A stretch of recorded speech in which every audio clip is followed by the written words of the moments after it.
Hi friends, welcome to my KS5 informative channel. ಯಾರಾದರೂ ನನ್ನ ಚಾನಲ್ನ ಸಬ್ಸ್ಕ್ರೈಬ್ ಮಾಡ್ದೆ ನೋಡ್ತಾ ಇದ್ದರೆ ಪ್ಲೀಸ್ ಒಂದು ಸಬ್ಸ್ಕ್ರೈಬ್ ಮಾಡ್ಕೊಳ್ಳಿ. ದಿ ಬೆಸ್ಟ್ ಮಟನ್ ಪಲಾವ್ ಮಾಡಬೇಕು ಅಂದರೆ ಈ ರೀತಿ ಮಾಡ್ಕೊಳ್ಳಿ, ನೀವು ತುಂಬಾ ಟೇಸ್ಟಿಯಾಗಿರುತ್ತೆ. ಇದಕ್ಕೆ ಮೊದಲಿಗೆ ಅರ್ಧ kg ಮಟನ್ನ ತಗೊಂಡು ಅದಕ್ಕೆ 1 ಟೀ ಸ್ಪೂನ್ ಆಗುವಷ್ಟು ಶುಂಠಿ ಬೆಳ್ಳುಳ್ಳಿ ಪೇಸ್ಟ್, ಹಾಗೆ ಅರ್ಧ ನಿಂಬೆ ಹಣ್ಣಿನ ರಸ, ಹಾಗೆ 1 ಟೀ ಸ್ಪೂನ್ ಆಗುವಷ್ಟು ಅಚ್ಚಕಾರದ ಹುಡಿ, ಅರ್ಧ ಟೀ ಸ್ಪೂನ್ ಆಗುವಷ್ಟು ಗರಂ ಮಸಾಲ ಹುಡಿ, ಅರ್ಧ ಟೀ ಸ್ಪೂನ್ ಆಗುವಷ್ಟು ಧನಿಯಾ ಹುಡಿ, ಹಾಗೆ ರುಚಿಗೆ ಬೇಕಾದಷ್ಟು ಉಪ್ಪನ್ನ ಹಾಕ್ಕೊಳ್ಳಿ.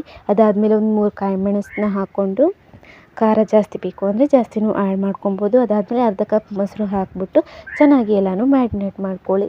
ಚೆನ್ನಾಗಿ ಮ್ಯಾರಿನೇಟ್ ಮಾಡಿಬಿಟ್ಟು ಒಂದು ಅರ್ಧ ಗಂಟೆ ಎತ್ತಿಟ್ಕೊಂಬಿಡಿ. ಆವಾಗ ರುಚಿ ಇನ್ನೂ ಜಾಸ್ತಿ ಆಗುತ್ತೆ.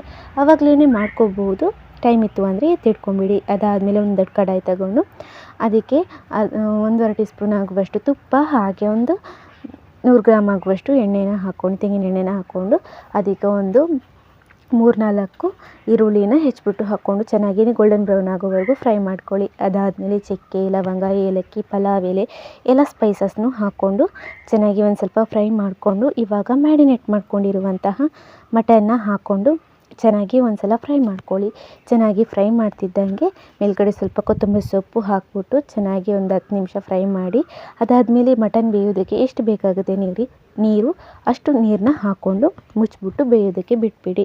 ಮಟನ್ ಬೆಂದಿದೆ ಅನ್ನೋವಾಗ ಇವಾಗ ಇದಕ್ಕೆ 1-2 ಲೋಟ ಅಕ್ಕಿನ ಬಾಸುಮತಿ ರೈಸ್ನ ಚೆನ್ನಾಗಿ ತೊಳೆದು ಇದಕ್ಕೆ ಹಾಕ್ಕೋಬೇಕು. ಹಾಕ್ಕೊಂಡು ಇದಕ್ಕೆ 1 ಕಪ್ ಆಗುವಷ್ಟು ಕಾಯಿ ಹಾಲನ್ನ ಹಾಕ್ಕೋಬೇಕು. ಕಾಯಿ ತುರಿದ್ಬಿಟ್ಟು ಹಾಲು ತೆಗೆದು ಇದಕ್ಕೆ ಹಾಕ್ಕೋಬೇಕು. ಅದಾದಮೇಲೆ ನೀರು, ಆಮೇಲೆ ರುಚಿಗೆ ಉಪ್ಪು ಬೇಕಾದಷ್ಟು ಹಾಕ್ಕೊಂಡು, ಹಾಗೆ ಸ್ವಲ್ಪ ಕೊತ್ತಂಬರಿ ಸೊಪ್ಪನ್ನ ಹಾಕ್ಬಿಟ್ಟು ಇವಾಗ ಮುಚ್ಚಿಬಿಟ್ಟು ಒಂದು 15 to 20 ಮಿನಿಟ್ಸ್ ಬೇಯಿಸಿದರೆ ಆಯಿತು. ಬೆಸ್ಟಾಗಿರುವಂತಹ ಮಟನ್ ಪಲಾವ್ ರೆಡಿ ಆಗುತ್ತೆ. ಟೇಸ್ಟಿಯಾಗಿರುತ್ತೆ, ಟ್ರೈ ಮಾಡಿ.